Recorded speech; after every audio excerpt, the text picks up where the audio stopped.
What's up, weight makers? It's me, Mommy Suna. Dun. And my bed's a little bit messy because Sparrow's here. But welcome to MLM Memes and Makeup Monday, everybody. Happy to have ya. Before we get into it, guys, just a friendly reminder to like, comment, and subscribe. That's what helps me out the most. And also, I have new merch. That's all linked down below. It's really fun. I like it. My cousin Kaden designed it. I love it. Check it out. Support your girl. Also, Margaret Angel just announced that she's pregnant, and I couldn't be more excited for anything in my life. Except for Madison's baby. Yeah, I'm really excited about that too.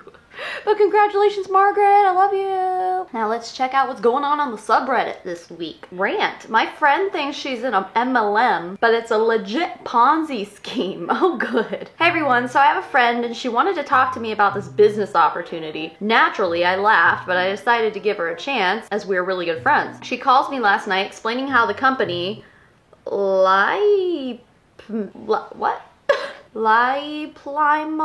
invest your money into cryptocurrency for you so you don't have to do anything. And the worst part, they keep your money locked in for a year while you get incremental payments every week. Now, this company advertises itself as an MLM where you can get a commission on the people you recruit, but you can make money through your investments alone. This company also guarantees at least a 160% return of investment each year. At this point, I'm laughing because there's no investment company that will ever guarantee a return. I also asked her what was the product they were selling to classify it as an MLM. She couldn't answer the question because there is no product. At least with other finance MLMs, they're selling you knowledge and courses to teach you how to trade. This company doesn't even teach you how to trade cryptocurrency. They just flat out take your money and lock it up for a year. Now I started looking for information on the CEO. I found out that he started 3 other businesses, all of which got shut down by the government for being a Ponzi scheme. The CEO also posted their financial trading license they got in Dubai. Luckily for me, my uncle is a financial analyst in Dubai, so I asked him to look up his license number. Surprise, surprise, nothing shows up. I feel bad for her because she knows nothing about crypto and wants me to invest with the company. I tried explaining to her that this is a Ponzi scheme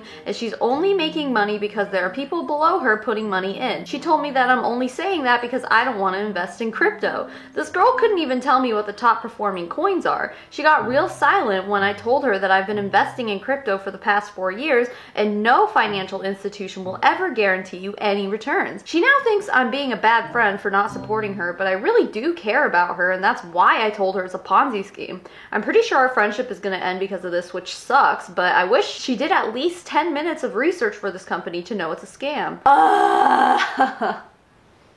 She thinks I'm being a bad friend for not supporting her. Even in Ponzi schemes, we hear this shit. Okay, all right. Okay, where to start? Where to begin? And I don't know if it's just because I obviously research MLMs for a living and talk about them for a living, but like, it's a money flipping scheme, right? Give me your money and you'll get this much of a percentage back. Guaranteed. I mean, maybe it's just me and I don't want to fault anyone for just being naive, but I'm like, wouldn't you look it up? Research anything. I mean, I've never heard of this company, of course. Obviously, the dude running it sounds like a freaking scumbag. And this person's friend is just vulnerable straight up, and that's so sad. It's sad to think about, okay, like she doubled down, you know? She was just like, if you don't want to invest in crypto with me through a Ponzi scheme in which I have no control over my money at all, my door just closed by itself. But imagine ruining a friendship, just being like, we're done here. You're the one who messed up. You're the one who made a bad decision. Keep the door cracked a little bit just so I can hear. Okay, never mind. Griffin is taking a nap. I'll probably be able to hear him if he wakes up. That was funny. Anyway, yeah, when we sit here, we say that MLM, I mean, obviously this is a Ponzi scheme, but in general, it's kind of the same with relationships that we're talking about right now. Yep, we always say that MLMs ruin relationships, and this is why. Cryptocurrency MLMs obviously prey on people not knowing anything about financial anything, investing, nothing like that. And yeah, like they said, like they'll teach you how to do that shit. But okay, here was the other thing that I thought was really funny. This person said that they market themselves as an MLM. It's like going down the pyramid here. So like MLMs like to market themselves as not MLMs. They're like, I don't know, we're not an MLM. Most of the time you fucking ask any of them, they're like, it's not an MLM, like confusing it for a pyramid scheme. So then I guess when you're a Ponzi scheme, it's like, no, we're not a Ponzi scheme, we're an MLM. It's always worse than they say it is, right? If someone says, no, it's a real business, it's not an MLM, then it's an MLM. If someone says, no, it's not a Ponzi scheme, it's an MLM, it's a Ponzi scheme. Well, I hope your friend gets out. It just sounds so sketchy, and I'm like, why wouldn't you look into this just a tiny bit? A teensy bit. I guess it's easier said than done because I'm all like trying to contour with this giant brush. What am I doing? It's early.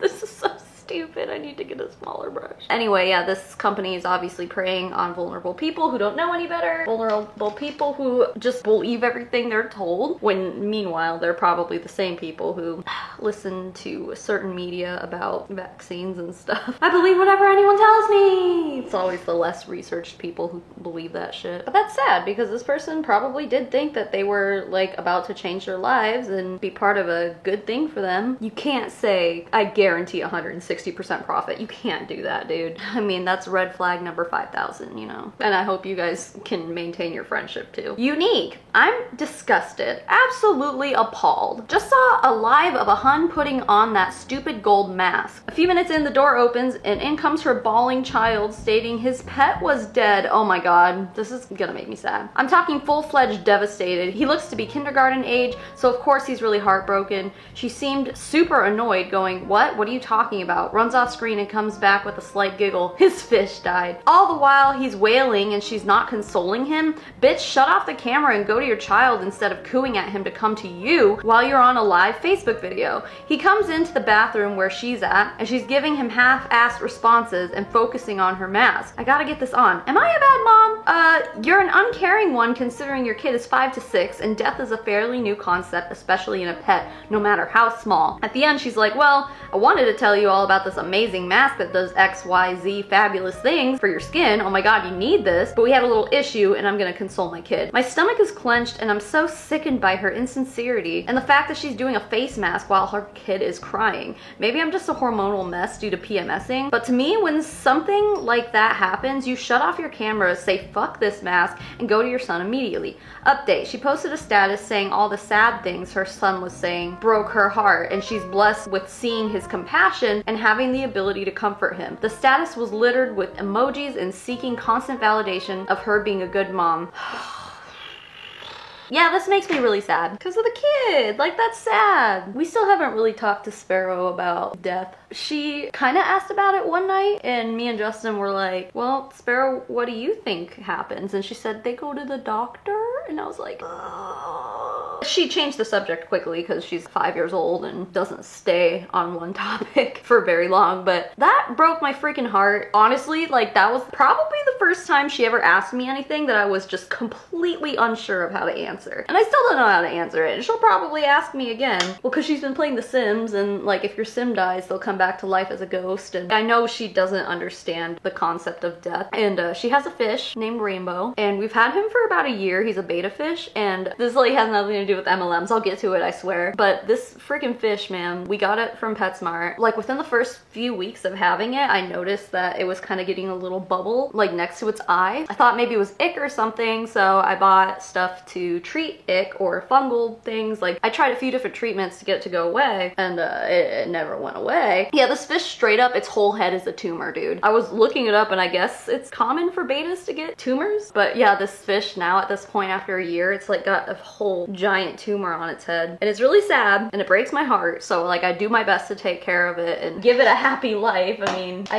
used to be an employee of PetSmart and I have a lot of really great things to say about that company. But one thing I have never agreed with is the way they source their live pets. And that's especially why I'm not a big fan of Petco, because they have like ferrets and rabbits and like just bigger animals. Not that anyone's life is worth more than the other, but that whole thing just confirmed to me why I was not happy with where they sourced their live pets from when I worked there and why I still don't, because obviously this fish was unhealthy when we got it and I spent 20 bucks on it. So anyway, my point is that fish is eventually gonna die. I mean, he's still doing good, but I know eventually when, you know, when the time comes when his head tumor consumes his entire body and he passes away, I'm gonna have to explain to Sparrow that like he's not coming back, and I don't know how to do that, and that like terrifies me. I guess the reason I'm even mentioning this is because if any moms, I know I have a lot of moms who watch, if any moms have like any tips of what you said to your kids regarding death and like what it means, please tell me. Please leave me a comment, because I've reached that part in my parenthood journey and I don't know what to do when she asks next time. Thanks guys, you're always very supportive. Anyway, regarding this particular situation,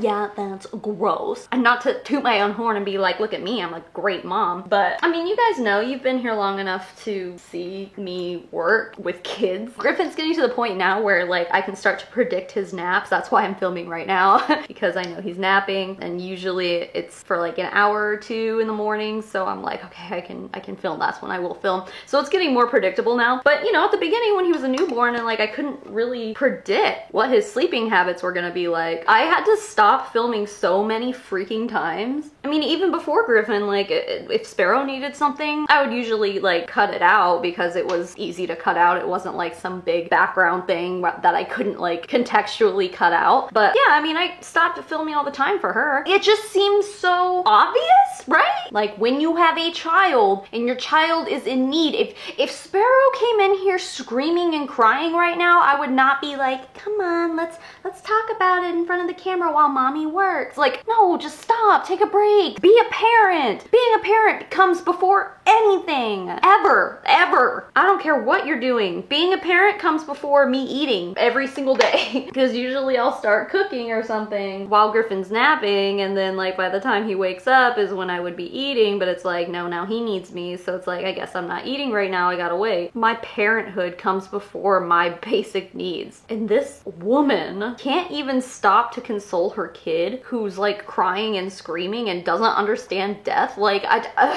it's so gross. It makes me so upset. And here's the other thing too. Don't the Huns like to preach like, now I have all this time freedom and I get to be home with my kids? Okay, what good is it being home with your kids if you can't be a parent? Like a basic ground level parent. Kid's crying, kid needs something, like stop what you're fucking doing. Your goddamn unique business can fucking wait. It's honestly disgusting. Like, I think Griffin's awake. Speaking of parenting, let me stop my recording and go be a parent. See, now was that so hard? He's there. Put his soap opera on. This is a Hey Bear sensory videos. He loves them. Look at that. Wasn't that difficult? Anyway, sorry to dwell on this story. It just makes me so mad. And oh, also, if the person who posted this is ever, for whatever reason, by chance, watching this video, dude, can you like send me this live? If there's like a replay of it, I need to see it and I need to share it with the world. I feel like that sounds like something that people just need to see, because I swear these Huns are just sick. I have all this time for my kid now, but I don't feel like taking care of them now. That time freedom is mine. I don't care about my children's needs. No, come on. After the whole ordeal, she went back to Facebook for validation, being like, look at how good of a mom I am, everybody. Ugh. No, Karen, we all saw it and it really wasn't that great. Anyway, all right, let's move on. Arbonne parked in a literal pyramid formation. Just a few Arbonne VPs and their bends from the sky. 2% reach this level. Results different for everyone. Oh my God. They don't see themselves doing this, do they? They don't really do a very good job at thinking these things through. But they're not a pyramid scheme, you guys. Also, 2% reach that level? That seems kind of high. I would like to see the statistics on that, but I don't know, maybe. Still though, this is ridiculous. With all those people sitting on top of those cars, I'm pretty sure there's more people in this picture than there are cars. So this is like their whole downline and they're all just like, look at our cars. Arbonne, again, in what world does this look appetizing? Pictured as my morning glow gut greens shot with added mind health and full control. You could say taking this in the morning is one of my favorite things to do. Drop the word glow to add this to your morning regimen for a killer price with 20 to 50% off. I crave my glow shot. Such insane deals right now. Ew. That looks like baby shit mixed with like tar. What? How do you look at that and go, I'm craving that? Like, what the fuck? That's some nasty shit. I don't really know what to say about it. It's just nasty. I've tried Arbonne Fizz Sticks and I've tried their protein powder and stuff, and most of it like isn't disgusting or anything, but none of it looked like that either. Like, what the hell am I looking at? Had a hunch my friend had tagged an MLM, and what a surprise. Note the sales are weekly and the profit is monthly. Wait a minute. What? Okay. Online orders, Wiki. It says Wiki! Come on, Party Light, get your shit together. Wiki. So, if you get 250 pounds in orders every week in a month, that would mean you'd have to sell $1,000 worth of Party Light bullshit per month just to get a 15% commission? That ain't even good. But wait, okay, it said up to 37 pounds, that's the amount you can make off of commissions. But if you're selling 1,000 pounds worth of product per month and your profit percentage is 15%, wouldn't you be able to make up to 150 pounds per month? None of that makes any freaking sense. So if you sell 9,600 pounds or more per month, that's so much, dude. Okay, but if you sell that much, you get 30%, and then it says 720 pounds upwards. I mean, I'm not about to do all that math in my head, but that doesn't sound right either. How does any of this math add up? Someone please explain. And isn't Party Light just like candles and scented stuff? How do you sell that much of it? Anyway, story. The top comment on a life pro tip I saw this morning. Sometimes people's are being nice to be nice. Sometimes they're MLMers instead. Sorry for the long one. There's no punchline. It's not a joke, unfortunately. I once had a workmate that politely and unexpectedly offered me one of those small single shot energy drinks when I was super tired on a late day at work. I declined because it was late and I need a good night's sleep. They insisted, saying I could save it for another day when I'm feeling tired or to replace my morning coffee. I declined again, saying that I like my morning coffee, the flavors and all that. They started taking it as a personal offense that I wouldn't accept it, so I told them no means no and stopped the conversation at that. The next day they offered this odd food supplement designed for those who do intermittent fasting. I declined, put off by yesterday's events, and also because I just finished a fast and really wanted food for lunch. They took it personally, instantly asking why I would not accept anything from them. I gave some reason alluding to all the very legitimate reasons why I declined previously, and that at the end of the day, no means no. They needed to accept that and move on, not make it my problem. This continued daily for a month. I found out the products they were trying to force on me were part of a pyramid scheme. They were fired 6 months later for harassment and for asking HR to forge their visa documents. Not all favors are altruistic. Some are like selling your soul to the devil. Oh my god. Yeah, daily for a month too is like, that's some effort there. Is this fucking Amway or something? Like, how many products are they trying to push on people? Aren't we all taught to kind of be like, it's a gift, you accept it and you move along and say thank you and da da da. Is that maybe what this person was trying to rely on? Trying to be like, hey, it's a gift, just take it from me. Why won't you take my gift? I guess no one is necessarily required to accept an unwanted gift, right? It's just kind of society has taught us that if someone gives you a gift, you need to be grateful. Yeah, clearly their intentions weren't necessarily good ones. They weren't just trying to be helpful. Honestly, I was expecting them to say that they took the energy drink and then like shit their brains out for 3 days or something like horrible happened to them, but it's probably a good thing that they didn't accept it for that reason too, you know?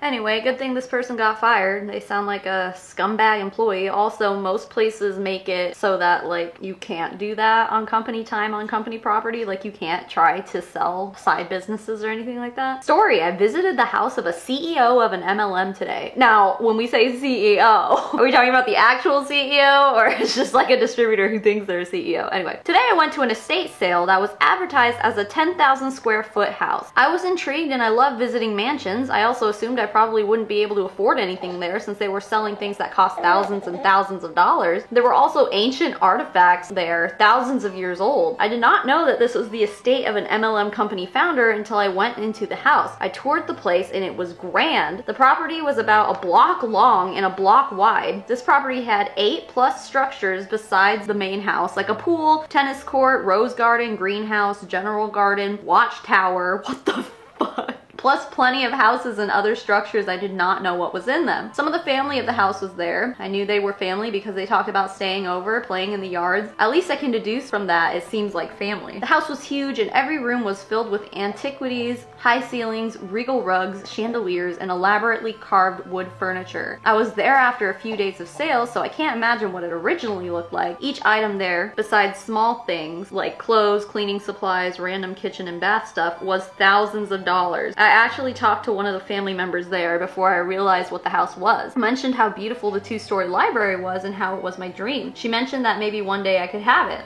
LOL, looking back, yeah, I'll never make hundreds of millions of dollars and get this nice library, but thanks. Anyway, this is how I figured it out that it was the home of an MLM. 1, where I'm located, it's known there was an MLM founded here and the house wasn't too far from the main office. 2, I started noticing dishes and knickknacks with Mormonism and BYU involved. The people that lived there were Mormon and lots of MLMs are owned by or associated with are in Utah. I saw branded clothes and knickknacks with a logo that seemed way too familiar. Upon looking further, I realized it was an MLM logo. And this was not just one product. These were frequent throughout the house and lots of clothes and kitchen stuff and small items. I was not 1000% sure if the CEO was the owner of the house, but it was definitely within the family. I assume it was the CEO because the CEO is older and the family talked about living there and they were mid-age. Also, the CEO was named one of the wealthiest men in the state, and obviously the house was millions and millions of dollars of property and items. It was also more of an older style and quite regal/castle-like. I later Google searched and the website confirmed the location I went to was their house. I found out after the property is valued to be at least $18 million and is on 4 acres. I'm horrified. This family has more wealth than millions of people combined, and they got it by scamming people. I don't understand how they could live with themselves. It made me so angry and upset after realizing what this property was funded by. It was funded by all the people that spent their own money on products and went into debt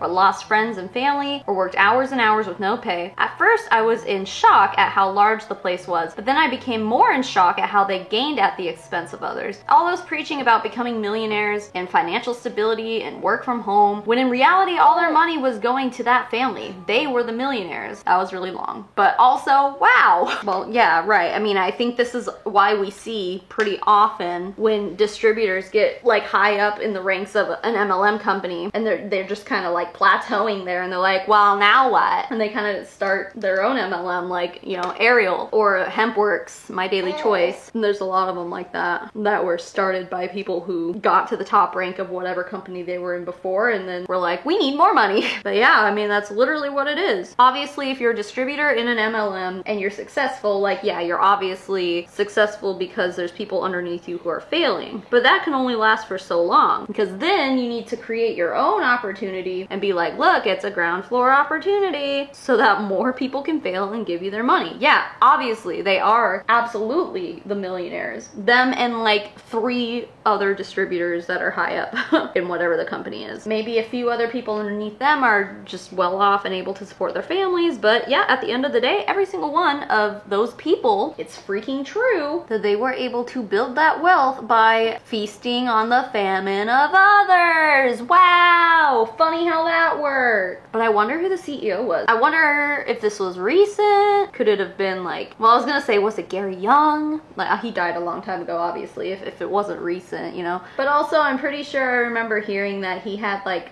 a fucking jousting something in his backyard, like, or no, you know what, like horses or something. Like, he lived out his Western fantasies at his house. I don't know, maybe this was the second property of Gary Young. I don't know, I'm just speculating. It's probably not Gary Young. But what other well-known MLM CEO just recently died? I don't know. All right, let's do one more. Thanks to my husband and this subreddit, I am an anti-MLM person. I've been reading this subreddit for years. I decided to talk about my story. It isn't super exciting. I mainly wanted to thank you guys for changing my mind. Growing up, I thought MLMs were harmless businesses that some women got into. My mom and I would be invited to parties and usually would buy something. One of my friends got me into Jamberry. Jamberry was an MLM that sold nail stickers. It's technically still around as Benny but it isn't nearly as popular anymore. The nail stickers were cute and I enjoyed it. I decided to join the company. Obviously, I didn't make any money and spent way too much money on this product. Thankfully, I managed to sell most of my stock during the Jamberry hype. After my disastrous attempt at selling Jamberry, I kept buying from a few MLMs. They were Arbonne, LuLaRoe, Usborne, and Pampered Chef. I had friends that sold the product. Casually, one day, my husband mentions a subreddit that he enjoyed reading. It was anti-MLM. Unbeknownst to me, my husband was very skeptical about MLMs because his mom is still a serial MLM hun. He wanted me to find out the hard way how people can't make money from MLMs. I started reading anti-MLM and saw how terrible the business model is. Now I don't spend money on MLM products. It's made my life better. Thanks for reading. You know what's funny?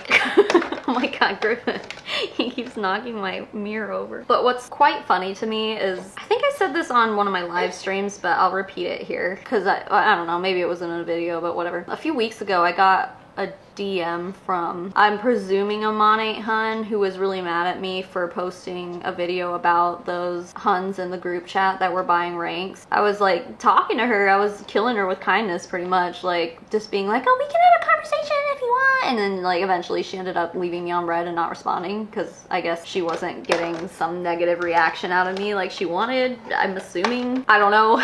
But one of the things she said, she was pretty much threatening me, being like, I'm saving every single one of your videos and I'm gonna show them to your kids. And I'm like, okay. So am I. Anyway, one of the things she said to me was, you'll see, Kimber saw the light. Like, you're gonna be like the next Kimberlea and you're gonna join an MLM. And I'm sitting there like, she was like a 1 in a million. I even like defended and said like, no, she's not gonna join Monate. Monate didn't pay her off. Like, she's not gonna join an MLM, blah, blah, blah. She just doesn't want to be anti-MLM anymore and that's it. And then she obviously proved me wrong. And the whole internet was like, haha, Savannah, look, you're wrong. And I was like, okay, I was wrong, God. But yeah, she was like, oh yeah, this'll happen, it'll happen to you too. And I'm like, why is it that one person leaves anti-MLM and goes to be an MLMer and that's like substantial to them, when meanwhile there are people all the time like who make up most of our community, if not like half of our community maybe, who have left MLMs for anti-MLM. Like, if you flip it around, a lot more people have had negative experiences with MLMs and leave their side for our side, just like this person, just like so many different stories that we read and we hear every day. It's like, oh no, one person flips the script. I don't know. And I honestly think that whole thing was just like out of spite or something. Like, I honestly, she thought she was doing something. I don't know. But I guess my point is, good for this person. This person was obviously raised, which can, you know, potentially lead to like brainwashing essentially if you're kind of raised in that kind of environment to think that MLMs are okay and you're constantly going to their parties and just for years and years and years, that's like just part of your life and you think it's normal. For you to grow up and be like, oh shit, I guess, yeah, stuff isn't really all that great. Sorry, I just realized my camera angle is like really low. I was nursing and then I never fixed it. Yeah, I think it says a lot about the nature of these companies and the constant reality that it is very common to have a bad experience with one of these companies. I'm gonna put my lipstick on real quick and then we will read my patrons and get out of here. That's better. That camera angle's a little better. And now it's time to thank my financial supporters. Now, if you want to be on the list I'm about to read or the list of people's names who are about to scroll in front of your eyes, if you want to be part of our postcard club, part of our Discord server, maybe get, you know, merch deals, and every once in a while I give you guys early access to videos when I'm able to, if I finish them early. If you want any of that and more, you can either go to patreon.com/SavannahMarie, or you can click the join button beneath this video to join on YouTube. Memberships, they're both generally the same thing, just whatever floats your boat, whatever is easier for you. Both of them work for me. So the biggest thank you in the whole wide world goes to Alice W., Jerry Duncan, Samantha Jackson, Evan Adler, Eve Blondo, Laura Lynn Martin, Daniel Urena, April Lindblom, Tuesday the 13th, Amanda McMahon, E. Higgins, Erica Lauder-Craddock, Molly Wasilewski, Boris Geller, Meredith Nakata, Rachel McHenry, Kim Cartwright, Maddie Darley, Kelly Creffield, Elizabeth Wyatt, Vamp Faye, Abigail Hansen, Fallon Lowry, Sabrina Franklin, and Julia Nieberdowski. And to the rest of my fabulous supporters, my financial supporters, and just people who make it to the end of every single one of these videos alike, thank you so much for being here, and for being you, and for putting up with me and motherhood. He tried apples for the first time today. Well, like little applesauce, not applesauce, like baby food applesauce kinda. It's just like mush. But he liked it, huh? He's getting so big. 4 months old now, guys. It's crazy. Don't fart. Well, I guess I'm just gonna go be a mom now. Keep making waves, babes. And I will smell you all later. Mommy Tsunami out.